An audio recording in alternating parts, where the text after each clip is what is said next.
ļoti daudz cilvēki un sievietes baidās no šīs zāles, jo uzskata to par tādu ļoti vīrišķīgu vidi. Tad, kad tu apgūsti to trenažierus, tas iedod tādu brīvības sajūtu, tu vari iet jebkurā laikā, sev ērtā pielāgot, strādāt savā ritmā, kā tu vēlies. Es gribu cilvēkiem iemācīt gūt prieku no tā, ka tu esi zālē un pateikt, ja tev to šobrīd nepatīk, to tev iepatiksies. Liela problēma no varbūt šiem mazkustīgiem cilvēkiem patiesībā ir tas, ka viņi ir diezgan vientuļi. Esiet sveicināti! Ir cilvēki, kuriem ļoti patīk skatīties receptēs, ja mēs runājam par ēdienu gatavošanu, bet ir arī tādi, kurš tad uzvana uz vienu birojiņu, kur tas atrodas un lūdzu, dakterīt, izrakstiet man receptīti. Šodienas tēma būs kaut kādā ziņā saistīta ar sportu. Mums ciemos ģimenes dakteri un dietoloģi Justīna Ruzīte. Un fitness treneri. Fitness treneri vēl. To es gribēju turpināt. Bet ģimenes dakteri, kas nolēma izmācīties par treneri. Kāpēc? Kāpēc? Nu jā, tad mazliet vairāk kā 8 gadus nostrādājot par ģimenes ārstu, sapratu, ka ārstēju pamatā slimības, kas būtu novēršams ar veselīgu dzīvesveidu. Un, kā mēs zinām, tas ir paaugstināts asinsspiediens, cukura diabēts, kroniska nieru slimība. Tā skaitā īstenībā arī neauglība. Un vienā brīdī man tas bija ļoti interesanti, kā jaunajam ārstam izmēģināt šīs savas zināšanas, ko esmu ieguvis medicīnas fakultātā, bet kaut kādā brīdī man likās, bāc, visi 80% šeit veselības aprūpes līdzekļi aiziet ārstējot šīs slimības, kuras būtu patiesībā novēršamas. Un tad es domāju, es vēlos padziļināt zināšanas šajā sfērā, veselīgā dzīvesveida sfērā. Un sāku mācīties par dietologu. Un tad šajā dietoloģijas kursā es sapratu, ka man ir tāda pastiprināta interese arī par sportu, un ka kaut arī šī izglītība medicīnā ir bijusi ļoti liela. Un es negribētu teikt, ka arī slikta, bet man liekas, ka man nepietiek šīs zināšanas par sportu, un dietoloģijas laikā man bija par sportu jāmācās mēnesis, un tad šis pasniedzējs man arī iedrošināja varbūt pamācīties vēl papildus un pieminēja šo sporta izglītības aģentūru. Un tad dzīve vēlāk tā iegrozījās, ka bija iespēja arī apgūt šo kursu. Un tas savā ziņā bija tāds kā drusciņi trūkstošais tas puzles gabaliņš, kas tā kā varbūt veidoja tā kā pilnīgu to manu izglītību un iespēju sniegt šo pakalpojumu par veselīgu dzīvesveidu. Apmēram tā. Daudz tās receptītes, ko es pieminēju sākumā, nācās izrakstīt, un tu beigās saproti to, ka tas cilvēks ir kaut kādā veidā jāsāk izglītot no citas skatu punkta. Jā, tieši tā, bet es nenolieku, ka es joprojām šīs receptes rakstu. Tas ir arī vajadzīgas. Un tāpat ir kaut kāda sabiedrības daļa, lai kā tu tur censties aizklauvēties, tas īsti nav iespējams. Un es te nesākšu stāstīt par vizīšu garumiem. Bet principā tas joprojām tāpat ir sarežģīti. Biežāk jau sanāk konsultēt kā atsevišķi to cilvēku, kurš ir mērķiecīgi izlēmis, ka viņš vēlas šo konsultāciju, viņš zina, ka es šādu pakalpojumu piedāvāju. Tomēr, protams, es mēģinu šo informāciju pilināt arī cik vien varu šiem teiksim, parastajiem ģimenes ārstu prakses pacientiem. Kas ir tie aizspriedumi primāri tādam vidējam pacientam? Ko tu esi? Pietiekami daudz staigāju, ko tu man te? Es jau sportisks esmu, ko tu man piesienies? Jā, ir šie stāsti par to, ka es jau esmu dārzā un kad es jau īstenībā ļoti maz ēdu un tādas visādas lietas ir. Bet lielākais jau, man liekas, ir, ko mēs visi saprotam, ka kādēļ arī visu laiku man gribās tās zināšanas papildināt, ka citreiz jau tomēr ir arī tā, ka mēs tik daudz ko zinām, bet ir šausmīgi grūti to ievērot savā dzīvē un veikt šīs pārmaiņas, gan rast to motivāciju, gan uzturēt šo motivāciju. Tas jau ir tas grūtākais, tas tiešām tas pats darbiņš. Un daudzi cilvēki nav gatavi to darīt, un daudzi no viņiem būtībā arī ir varbūt padavušies, sasnieguši kaut kādu vecumu, ģimene ir, vīrs ir, bērni ir, visu, ko te vairāk. Un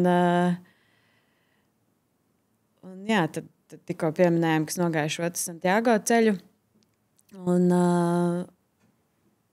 Un man tomēr liekas, ka mūsu seniori daudzējādā ziņā Latvijā bieži vien sevi ir tā kā norakstījuši. Vai arī, ka mēs tā kā nesaprotam, cik ļoti liela tā nozīme ir šim te veselīgam dzīvesveidam tādā darba spējīgā vecumā, lai tieši pēc tam, kad varbūt sākas savā ziņā kaut kā šis te veselības noriets, ka tu vari būt ļoti aktīvs un veselīgs un dzīvot pilnvērtīgu dzīvi. Ko tu novērtēji, noejot Santiago ceļu un redzot apkārtējos, ka tur pensionāri daudz staigā un priecājas par dzīvi? Jā, un ka viņi ir spējīgi to darīt. Un, jā, tas, ko es gribēju teikt, kad jauni mēs visi esam skaisti un smuki un bieži vien kaut kādas fizisko aktivitāšu tās normas varam ļoti labi izpildīt. Tomēr tā lielākā atšķirība rodas tajā vecumā ap tiem 60. Ja, tad šeit mēs visvairāk redzam to atšķirību, kurš cilvēks būs ieguldījis savā veselībā un kurš nebūs. Un ļoti rodas vislielākā tāda atšķirība starp sabiedrības, starp cilvēkiem. Bet es to arī redzu, pieņemsim, pēc savas mammas, viņai ir 64 gadi, un tagad negribas to beigt publiski teikt, bet, viņai iet visos pārgājienos ar mani vai ar jaunākiem cilvēkiem, jo viņai ir problēma atrast līdzvērtīgu partneri, ar ko to darīt savā vecumā. Un, ir jau mums arī aktīva šī sabiedrības daļa, bet to mēs visi zinām, ka tie ir tikai šie 8%. Ko darīt? Aizliegt sabiedrisko, nevis aizliegt, bet uz pusi samazināt sabiedriskā transporta plūsmu. Velosipēdus lētāks pataisīt, es nezinu, ko vēl. Jāņem vērā, protams, laikapstākļi, cik mums ir garas ziemas un cik skaistas vasaras, kā mēs šobrīd redzam. Jā. Visiem varbūt ir jāiestājas sporta izglītības aģentūrā, jāapgūst treneru kurs, lai saprastu līdz galam dziļi šo motivāciju un iemeslus. Varbūt ar skolā jāsāk. Jo skolā kaut kādā jāsāk, veidā to... Es domāju, ka liela īstenībā problēma ir jau šī pārtika. Kāda viņa ir. Mēs nevaram bieži vien it kā gribās vainot to cilvēku, vai neteikt, tu pats esi vainīgs, ka tev tā ir. Bet vai īstenībā tā gluži ir tāda patiesība, tā pārtika un kā mēs ēdam un tas dzīvesveids, viņš ir tā kā krietni mainījies no mūsu senčiem, teiksim tā. Un tā pārtika, ko mēs kādreiz, man ir 40 gadi, ko es uzskatītu, kas kādreiz bija normāli. Ja mūsu bērni uzskatīs normāli pārtika pilnīgi kaut ko citu, jo viņi būs auguši ar citām reklāmām, kur Kinder Bueno ir normāla dzīves sastāvdaļa, tāpat kā kola droši vien. Un tā gan arī 40 gadniekiem varbūt ir normāla dzīves sastāvdaļa. Un, kad tas ultra pārstrādētais ēdiens, par ko tik ļoti daudz runāja, tas viņiem ir pilnīgi normāls un tā būs tāda liela. Es domāju, ka tā ir tāda liela problēma, vai ar to var baigi cīnīties. Bet kādam jau ir tā diezgan skaļi, piemēram, par to cukuru, kur visur liek. It kā ik pa laikam uzjundītās tēmas. Tur sāk skatīties produktus, pat tādos, kuros tu neiedomājies, ka tur cukurs, bet tur ir cukurs. Kaut kur jau tas varbūt šodienā tas neizpaužās tā tik ļoti, sevišķi bērnos, kas vēl tikai augs. Mēs nezinām, kāda viņi pieaugs pēc 15, 20 gadiem, un zinot šo ēdienu, gan kvalitāti, gan cukuru daudzumu, gan, ir pilnīgi krasi atšķirīgi. Labi, varbūt kaut kur laukos vēl forši var dabūt tādu bio un tā tālāk. Mēs jau pēc sevis spriežam, pastāvēt, mēs jau tur šādi izauguši, bet mēs ēdām ar pilnīgi citādāk. Mēs, man liekas, ka nezinām, kas notiks pēc 10, 15 gadiem. Pēc prognozē kaut ko jau. Es domāju, ka, diemžēl, labi, es negribu būt pesimistisks, bet šobrīd ir tā tendence, cik 23% pirmklasnieki ir ar lieko svaru. Tas kā ar lieko svaru un aptaukošanos, neiet runa tikai par aptaukošanos. Tā tendence jau ir, un tad visi šie telefoni, un tas viss, jā. Bet, tikpat labi jau šī farmācijas institūcija arī ļoti aktīvi strādājusi. Apmeklēju Malagā šo konferenci mājā. Mums jau taču ir ienākuši ļoti daudzi pretaptaukošanās medikamenti, un tā ir vispār tāda baigā revolūcija. Bet šī konference tiešām arī noslēdzās, ko es apmeklēju ar šo pārtikas sadaļu, ka noslēdzās, ka mēs varbūt pēc gadiem teiksim, jā, ka Ozempiks un visi pārējie, ka tas izraisīs šo te revolūciju, kad ir šis medikaments, bet ka tas tāpat nebūs uzveicis aptaukošanās. Un ka tā uzveikšana būtu tā kā cīņa ar to, kas notiek veikalos, bet jārēķins, ka arī šie ražotāji, kas ražo pārtiku, tas ir milzīgs bizness, un viņi nepieļaus arī zaudējumus. Labi, atnāk pie tevis pacients un saka, klausies, es neticu tam tomātam, Es neticu tam sportam, es neticu nekam, ko man darīt. Godīgi? Ir tādi, jā, kas vienkārši domā, ko, labi, es varu sportot, ko es likšu vietā. Šis jautājums tā, ka vienlaicīgi viņš cer, ka es viņam palīdzēšu, jā? Tas protams, nav tā, ka viņš viņš ir atnācis. Nevis tāpēc, ka pandēmijas nav, nekas neeksistē un dietologi neeksistē. Nē, bet vairāk tiešām ar tādu es neticu tam, kā tu redzi, es nezinu, sports izglābs, jā, labsajūta tev dos. Es teiktu, es sportam ticētas vairāk. Jā, man prasība. Sportam vai ēšanai? Nē, protams, kā abiem, bet sports ir viens no līdzekļiem, kas tev pirmkārt var palīdzēt sakārtot šito veselību, šo veselību un arī pievērsties vairāk arī tam, ko tu apēdi. Un tu tā kā būs baigi foršo sajūtu un dabūjis nosportojoties un regulāri to darot, tad jau tu nākamreiz padomās, vai es gribu to smago sajūtu, tur sēdoties kaut kādu tur džanku vai. Man liekas, tas sports uzvedina tev uz tādu foršāku, pareizāku ceļu. Noteikti. Jā, noteikti tas uzvedina. Un palēlām jau tādu vienkārši lietu, vienkārši vairāk arī sportot, var arī vairāk ēst. Man liekas, man kaut kādā brīdī pašai tā bija tāda motivācija, ka zināju, ka man patīk daudz ēst. Un ka tāpēc es arī sportoju. Bet, jāsaprot arī tie, kas tā kā uztver, ka viņi beigas sāk sportot, kopumā jau īpaši arī tās slodzes nepareizi saliktas, tā apetīte atkal var tiešām pat arī pieaugt. Bet, jā, tas būtu, ko es jaunajiem treneriem varbūt teiktu arī nākot šo interviju pārdomāju, ka tikai 8% cilvēki patiesībā ir aktīvi un kaut vai saka, ka šis ir treneru darbs te Instagramā vai vis kaut kur būtu tas ar to visasiņaināko konkurenci, tad ir jārēķinas, ka 92% patiesībā ir nekustīgi. Un arī man ir daudzas draudzenes, un tad, kad es šo pa fitnesu mācījos, man bija tā ideja, ka es tā kā neatbilstu, domāju, tādam trenera priekšstatam, bet es sapratu, ka es tieši varētu uzrunāt tādus sievietes, un varbūt arī vīriešus, bet man likās vairāk, kuri baidās no šīs zāles joprojām. Liekas, ka nav tādi cilvēki, bet īstenībā ļoti daudz cilvēki un sievietes baidās no šīs zāles, jo uzskata to par tādu ļoti vīrišķīgu vidi. Un tas, man liekas, ir tāds baigais aizspriedums un baigā kļūda, jo tomēr, tad, kad tu apgūsti to trenažierus, tas iedod tādu brīvības sajūtu, tu vari iet jebkurā laikā, sev ērtā pielāgot, strādāt savā ritmā, kā tu vēlies. Vienkārši zināt trenažierus, tas ir tā kā angļu valoda, ar kuru tu vari visur tikt cauri. Un tā vietā meitenes apmeklē šīs grupu nodarbības, kas ir īstenībā bieži vien baigi crazy, jo tu aizēji tādā neapzināti. Īstenībā jau neapzināti. Viss jau noliekas, ka viņas teiks, ka viņas nekonkurē tur ar vienu un otru, bet īstenībā tā nav. Tur aiziet ļoti lielos augstos pulsos un kaut kādā ziņā arī traumu risks pieaug. Tā kā, jā, tas ir tas, ko es noteikti gribētu pateikt jaunajiem treneriem, kas mācītos vai kas cilvēki domātu, ka šis bizness jau ir aizņemts, ka tie ir tikai 8% un 92% joprojām ir jāuzrunā. Un daudziem cilvēkiem pietrūkst šis drošais cilvēks, tas drošais atbalsts, kas viņu tur aizvestu. Var jau mājās vingrot, bet, manuprāt, tas nav tas pats. Tā treniņa vide viņai ir milzīga nozīme, ka tu esi tur aizgājis un tu nesāc tur mazgāt drēbes un paralēli vārīt zupu. Jā, tā kā treneris kā cilvēks, kas sniedz to drošības sajūtu, man liekas, ir liela nozīme. Iedomājies vienu 9 stāvienu kādā no mikrorajoniem izvilkt ārā. Lai ir pensionāri. Un ir cik daudz tur vienā šādā mājā būtu potenciāli tādi cilvēki, kur vispār nesporto. Un ka būtu tāds viens treneris, kurš tā kā spēja uzrunāt kaut vai vienas mājas iedzīvotājus, tā kā nākam parkā vecuma grupa 60 līdz 70 tur tikos, 80, 90 tur tikos. Tas superīga ideja. Vai ne? Jā.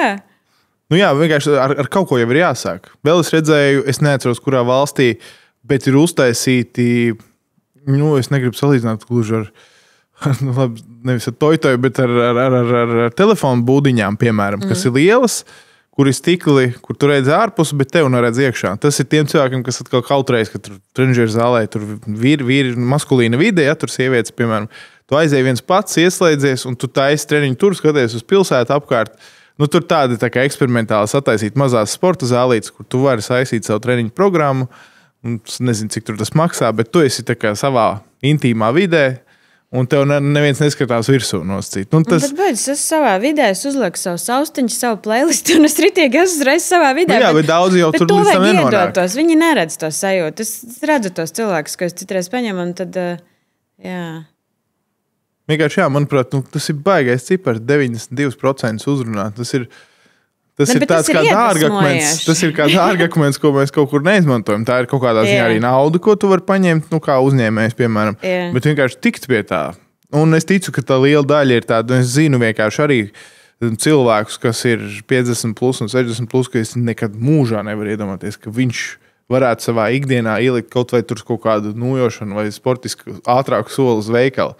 Ir tāda cilvēka kategorija, kuri nē, bet es pieļauju, ka ir kaut kāda daļa, 40% mēs varam runāt varbūt.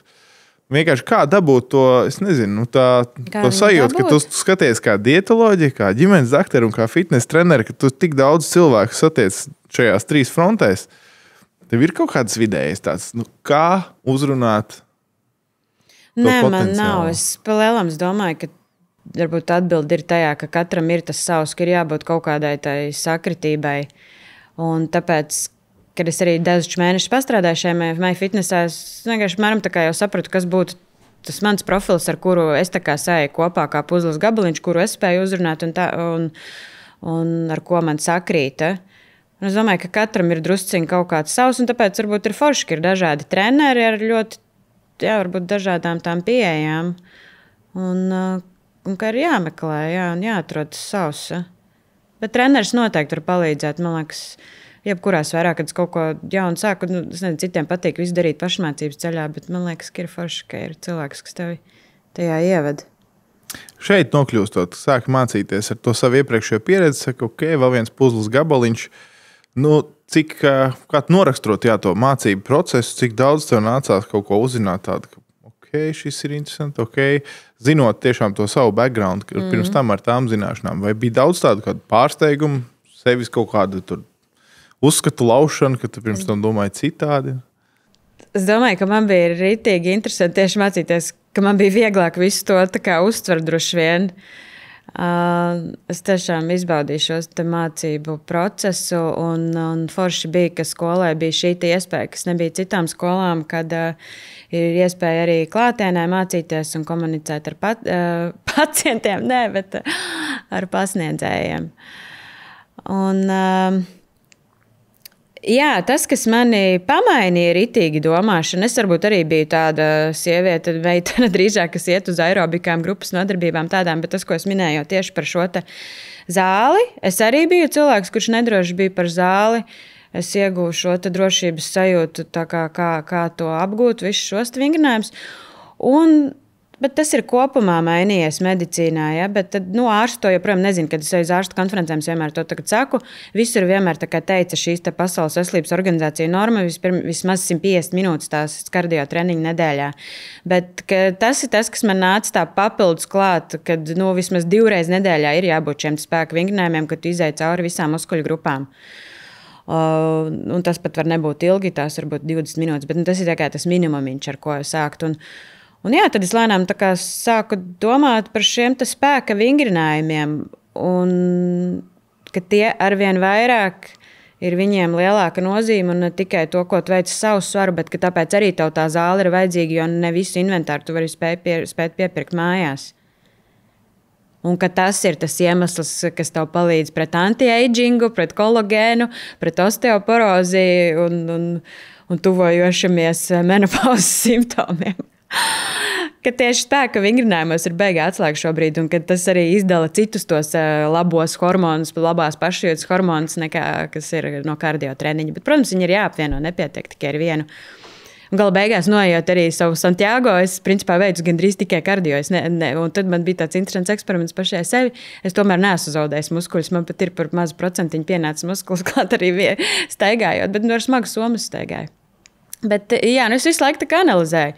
Tā ir, jā, gan sevi, gan pacientus, jā, šo informāciju, ko es ieguvu.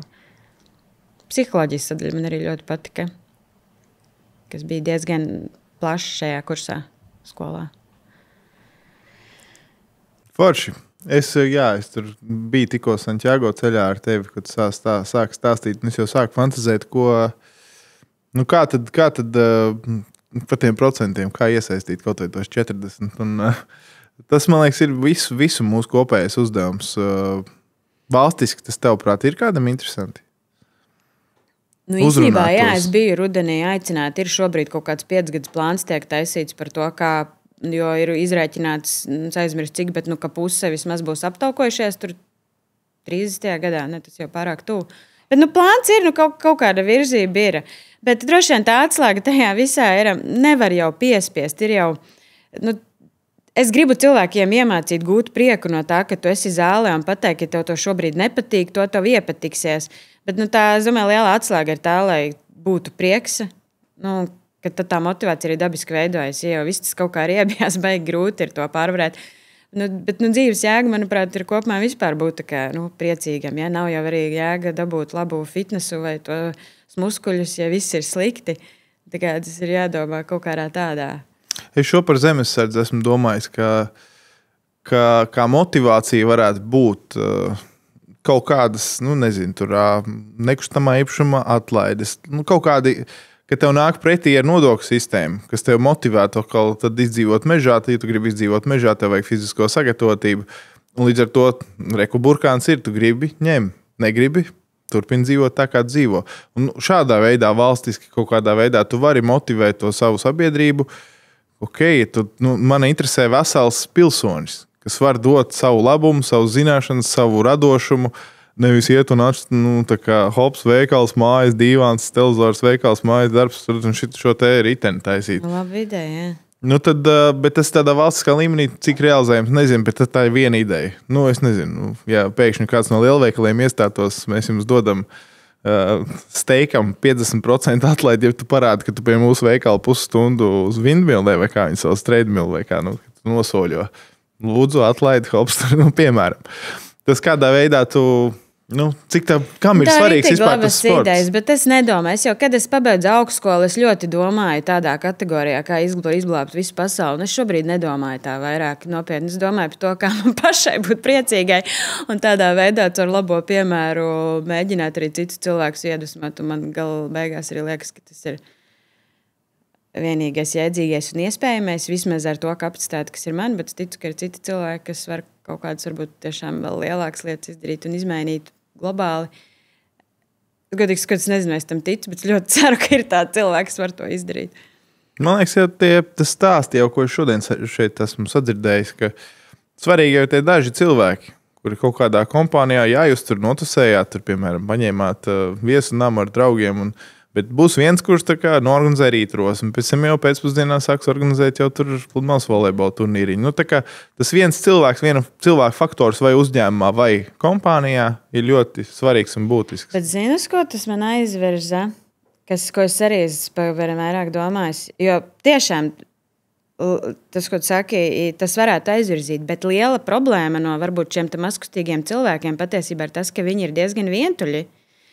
Un tu par to arvien vairāk runā, kad Amerikā bez mazāk, zini, visi ir aptaukojušies, kad nākošā problēma pat lielāka par aptaukošanos būs vientuļība. Un tad jau, ja tev nav šādi cilvēki, kas tev var iesaistīt, un tu neesi tādā tusiņā, kur viens sāk krīt rosmi. Man tas sausais atlikums ir, man liekas, mācieties par treneriem, un tad iespējas jums radīsies, un tad viss sabiedrība no tā iegūs. Esiet pats tāds, lai jūs varat citus iedvesmot. Sākiet ar sevi un saviem tuvāko apkārtnī, un es domāju, ka ar pozitīvu piemēru var daudz ko panākt. No tām e-receptēm pie veselīgām receptēm, jā? Jā. Vai mēģinām kaut kur pa vidu? Man ir abas recepts, jā. Paldies tev par sarunu.